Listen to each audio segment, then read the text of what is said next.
దేవునికి మహిమ కలుగునుగాక. ఈ దినం దేవుని వాక్యం, నా జనులు ఇక ఎన్నటికి సిగ్గునందరు. గమనించినట్లయితే గనక ప్రభువు నీకు సెలవిస్తున్న మాట ఏమనంటే, నీవు ఇప్పటి వరకు అనేక రకాలుగా సిగ్గుపడి నిల్చున్నావేమో. మనుషుల ఎదుట, సమాజం ఎదుట, పలు రకాలైనటువంటి పరిస్థితుల వలన, పలు రకాలైనటువంటి మనుషుల వలన నువ్వు ఇప్పటి వరకు సిగ్గుపడి నిలిచి ఉండిండొచ్చు. అయితే దేవుడు సెలవిస్తున్నది ఏమంటే, ఇక మీదట నీవు సిగ్గునందమంటున్నాడు. ఇక మీదట నా జనులు, ఆయన పేరున ఉన్నటువంటి జనులు, ఆయన నామమును ధరించినటువంటి ఏ ఒక్కరు కూడా సిగ్గుపడరు అనేసి ప్రభువు స్పష్టంగా సెలవిస్తున్నాడు. అంటే గమనించండి ప్రియమైన దేవుని జనాంగమా, మనుషులు నమ్ముకుంటే నువ్వు సిగ్గుపడచ్చేమో, కానీ దేవుని నమ్మినట్లయితే నేను ఎప్పుడూ కూడా ఆయన సిగ్గుపరిచేవాడు కాదు.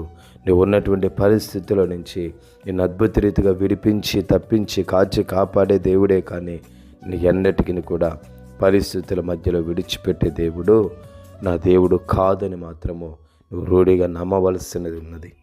కాబట్టి గమనించండి, ఒకవేళ నువ్వు అనొచ్చు, నేను ఇప్పటి వరకు సిగ్గుపడుతూనే ఉన్నాను, నా పరిస్థితి ఏమని.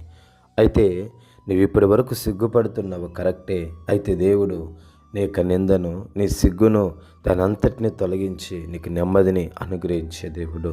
నువ్వు ఇప్పటి వరకు సిగ్గుపడిన స్థలములన్నింటిలో కూడా నువ్వు ఎవరెవరు ఎదుటైతే సిగ్గుపడి ఉన్నావో, ఎవరు ఎదుటైతే నిందగా, అవమానంగా భరించి ఉన్నావో, వాళ్ళందరి ఎదుట కూడా దేవుడు నీ తలను పైకెత్తబోచున్నాడు.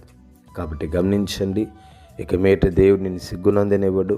ఇప్పటి వరకు నీ సిగ్గునందుతూ ఉన్నట్లయితే కనుక వారందరి ఎదుట కూడా నీకు తలనైనా పైకెత్తి నేను దీవించి ఆశీర్వదించే దేవుడు. పరిశుద్ధుడా, నీకు స్తోత్రాలనైనా. ఈ మాటను బట్టి మీకే స్తుతులు చెల్లిస్తున్నాం. యేసు నామములో తండ్రి, ఆమేన్, ఆమేన్.